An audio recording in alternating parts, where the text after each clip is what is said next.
Oke, bismillahirrahmanirrahim. Assalamualaikum warahmatullahi wabarakatuh. Alhamdulillahirabbil alamin wa bihi nasta'inu ala umuri dunya waddin wa ala alihi wa ashabihi ajma'in. Rabbi shrah li sadri wa yassir li amri wahlul 'uqdatam min lisani yafqahu qawli. Amma ba'du. Oke, langsung saja. Pada kesempatan kali ini saya atas nama Vino Destri Abdillah dengan nomor induk mahasiswa 230101116 kelas 2D Prodi Pendidikan Agama Islam Fakultas Tarbiyah dan Keguruan Universitas Islam Negeri Mataram. Pada kesempatan kali ini saya akan memenuhi satu tugas mata kuliah text reading dosen pengampu Bapak Ahmad Aprillah MED, yaitu tugas mereview satu buku yang non fiksi. Nah, untuk hal ini saya akan mereview satu buku, lebih tepatnya lagi satu kitab, yang mana ini kitab yang sangat tidak asing di lingkup pondok pesantren. Langsung saja saya akan memperkenalkan kitab tersebut. Nah, ini kitabnya. Kitabnya adalah kitab Syarah Fathul Qorib Mujib. Oke, pada kesempatan kali ini untuk memenuhi tugas mata kuliah text reading, saya akan mereview kitab Syarah Fathul Qorib ini. Oke, langsung saja ke reviewnya sekitar. Sip.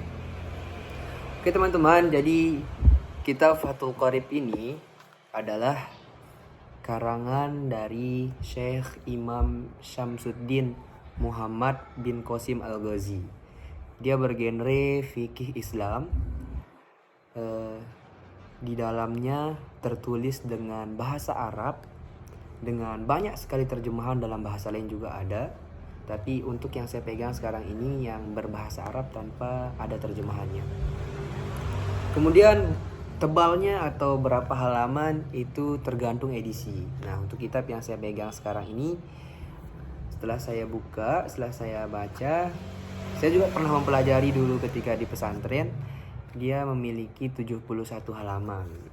Kalau kitab-kitab yang lain mungkin sampai beberapa halaman, tergantung dengan terjemahan dari bahasanya tersendiri mungkin. Oke, kita masuk ke reviewnya. Jadi kitab Fathul Qorib ini adalah karya Imam Syamsuddin Muhammad bin Qasim Al-Ghazi.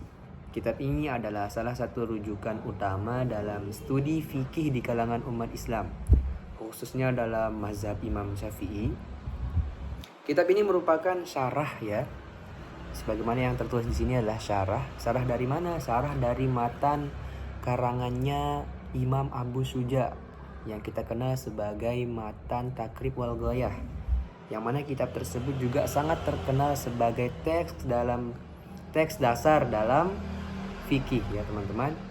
Oke, bagaimana dengan isi dan struktur Fathul Qorib ini? Jadi Fathul Qorib ini disusun dengan sistematika yang rapi dan mudah sekali untuk diikuti. Mengapa? Karena kitab ini mencakup berbagai aspek hukum Islam, mulai dari ibadah sehari-hari, seperti apa? Seperti wudhu, kemudian sholat, zakat, puasa, haji, dan yang lain. Selain itu, kitab ini juga membahas transaksi muamalah ya teman-teman. Pernikahan juga, perceraian, dan hukum pidana Islam. Lengkap sekali dalam kitab Syarah Fathul Qorib ini. Nah, setiap bab yang ada di dalam kitab Fathul Qorib ini disusun dengan penjelasan, pendekatan yang jelas. Penjelasan yang sangat rapi, yang mudah untuk dipahami. Mulai dari definisi, rukun, syarat, hingga penjelasan mendetail tentang bagaimana menjalankan setiap aspek hukum sesuai dengan ajaran Islam. Nah, penulis juga sering menyertakan dalil-dalil dari Al-Quran dan hadis di dalam kitab Fathul Qorib ini, sehingga pembaca tidak hanya memahami hukum, tetapi juga landasan yang mendasarinya. Oke, jadi dalam mereview itu pasti kita akan menjelaskan bagaimana kelebihan satu kitab atau kelebihan dalam satu buku. Nah, adapun kelebihan dari Syarah Fathul Qorib ini, yang pertama, kejelasan dan keteraturannya. Penyusunan bab yang sistematis memudahkan pembaca untuk memahami setiap topik dengan baik. Kemudian yang kedua, komprehensif. Fathul Qorib ini mencakup hampir seluruh aspek penting dalam fikih, menjadikannya mudah dipahami bagi para pembaca yang memiliki dasar pemahaman bahasa Arab atau dasar bahasa Arab, khususnya mungkin ya bagi teman-teman atau saya sendiri pernah belajar di pondok pesantren sehingga bisa mengerti bagaimana menggunakan bahasa Arab yang benar ketika kita diajarkan ilmu alatnya itu nahwu sorof itu untuk memudahkan. Makanya itu digunakan. Kemudian kelebihan yang ketiga itu menggunakan bahasa yang mudah dipahami, yaitu meskipun ditulis dengan dalam bahasa Arab, tetapi ya itu salah satu bahasa yang mudah dipahami ya, yaitu bahasa Arab klasik. Penjelasannya cukup mudah dipahami oleh setiap siapapun orang yang membaca, apalagi yang memiliki dasar bahasa Arab, begitu teman-teman. Adapun nanti yang tidak memiliki dasar bahasa Arab, nanti saya akan menjelaskan di bawah. Kemudian kelebihan yang keempat itu ada sumber rujukan. Kitab ini sering dijadikan rujukan oleh para ulama dan para santri juga di berbagai pesantren dan lembaga pendidikan Islam. Karena ya seperti yang saya telah jelaskan di atas, kitab Syarah Fathul Qorib ini kan mudah mencakup seluruh aspek penting. Semua mulai dari kegiatan ibadah sehari-hari dan konteks yang lainnya sangat banyak, sehingga itu menjadi sumber rujukan para ulama maupun para santri dan orang-orang Islam yang lainnya. Kemudian tadi sudah kita bahas tentang kelebihannya, yang sekarang kekurangannya.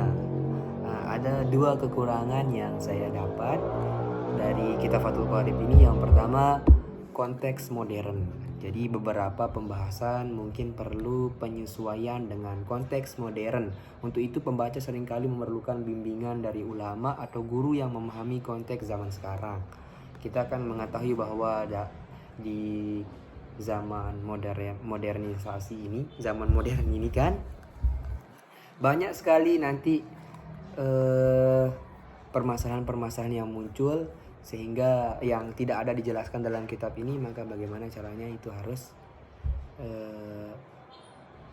perlu bimbingan dari ulama atau guru yang memahami konteks zaman sekarang apabila ingin menjadi kitab Fathul Qorib ini sebagai rujukan. Kemudian yang kedua, bahasa. Seperti yang saya bilang, bagi mereka yang tidak menguasai bahasa Arab, terjemahan dalam bahasa lokal mungkin diperlukan dan kualitas terjemahan bisa bervariasi. Nah, untuk kesimpulannya, kitab Fathul Qorib ini adalah kitab yang sangat berharga bagi siapa saja yang ingin mendalami fikih Islam, khususnya dalam mazhab Syafi'i. Dengan penjelasan yang mendalam dan sistematis, kitab ini membantu pembaca memahami dan mengaplikasikan hukum-hukum Islam dalam kehidupan sehari-hari. Meski ada beberapa nanti tantangan terkait dengan konteks modern tadi, kemudian bahasa, tapi tetap kitab ini tetap menjadi salah satu referensi utama dalam studi fikih dan sangat layak untuk dimiliki oleh setiap muslim yang betul-betul ada niat, betul-betul serius dalam inginlah mempelajari agama Islam lebih dalam lagi. Oke, sekian review kitab Fathul Qorib dari saya. Apabila ada kekurangan mohon dimaafkan. Saya atas nama Firdaus Abdillah mohon izin undur diri. Wallahul muwaffiq ila aqwamit thoriq. Wassalamualaikum warahmatullahi wabarakatuh.